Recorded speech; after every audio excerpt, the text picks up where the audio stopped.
Hello American 00 fans. You may recognize this green Canadian National GP7 from a previous video. I reworked it and installed a DCC sound decoder. It turned out so well that I decided to try it on another locomotive. So let me introduce you to my second project.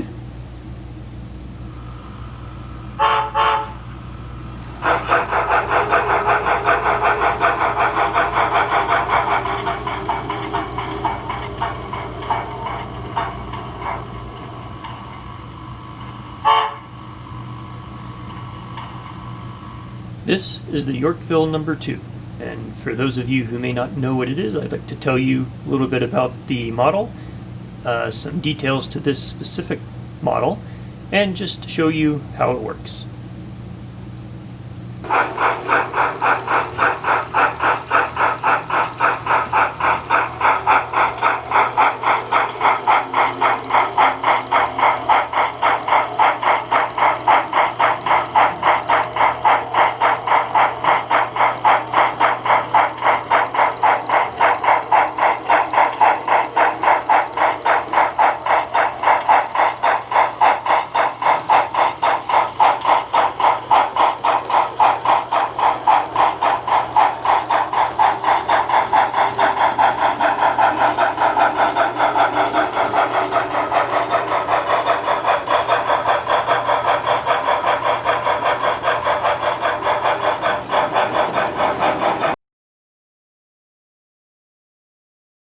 For those who may not know, this engine is a kit produced by a company called SoundTraxx. It is a 00 scale model of an 060 switcher. This is a SoundTraxx catalog dated 1941, and it shows this engine when it was first released. As you can see, my model matches the picture well, with the exception of the tender. Although this model seems to have been released in 1941, I don't know the actual production date of my specific model.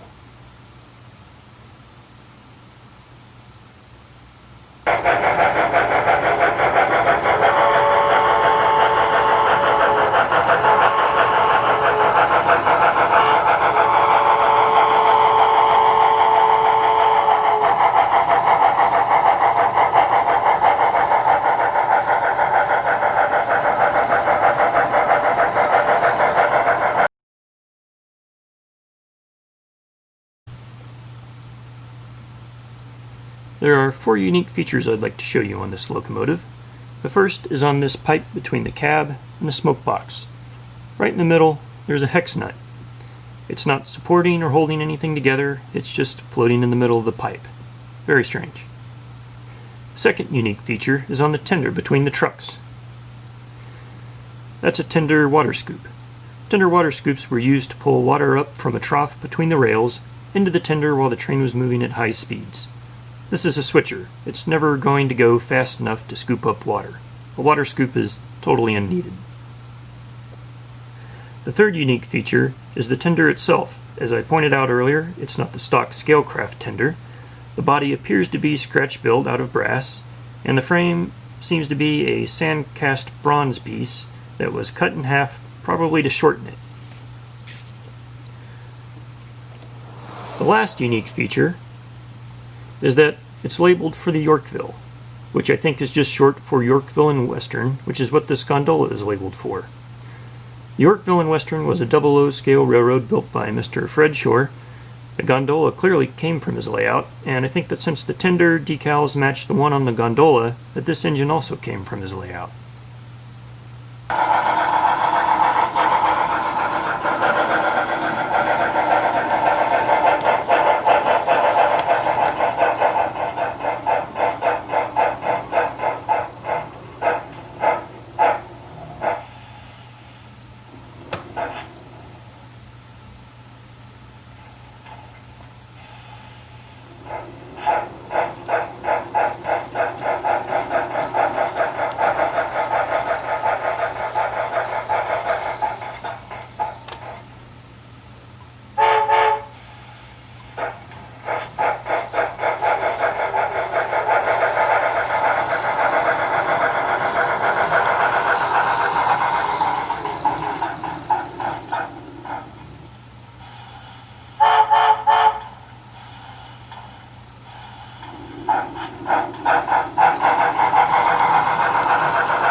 This engine came to me basically as you see it here appearance-wise. I didn't redecorate or repaint it, but I did do cosmetic touch-ups to the drivers, pistons, and some very minor ones to the cab and boiler. The mechanical and electrical changes were more involved. When it came to me, the tender was missing a wheel set, so I couldn't test run it on the track. I did hook up test leads to it and found that it didn't run very well. During the rebuild, I found a drive wheel that was about to fall off the axle and another driver wheel set that was out of quarter with the others. I fixed those issues as best I could, but the front driver axle still has a bend in it. I was afraid trying to straighten it would cause more harm than good, so I left it. To replace the missing tender wheel set, I replaced them all with Intermountain HO scale 38-inch wheels. I cut them in half and glued them into an 1/8-inch brass tube re-gauged to 00. I also replaced the couplers since they were broken. For the electrical changes, I added a SoundTraxx Tsunami2 DCC decoder. I mounted the speaker and an enclosure inside the cab just below the windows. For the lights, I reused the incandescent bulbs that were already installed, and the motor that came with the engine was a Pitman DC65, which is not the original Scalecraft motor. It didn't run as well as I wanted, so I replaced it with the DC can motor. I also added all-wheel pickup to the tender to supplement the engine's pickup, which is the 3 wheels on the far side, and the wheel closest to the cab on this side. There just wasn't enough room to add pickups to all the locomotive's wheels.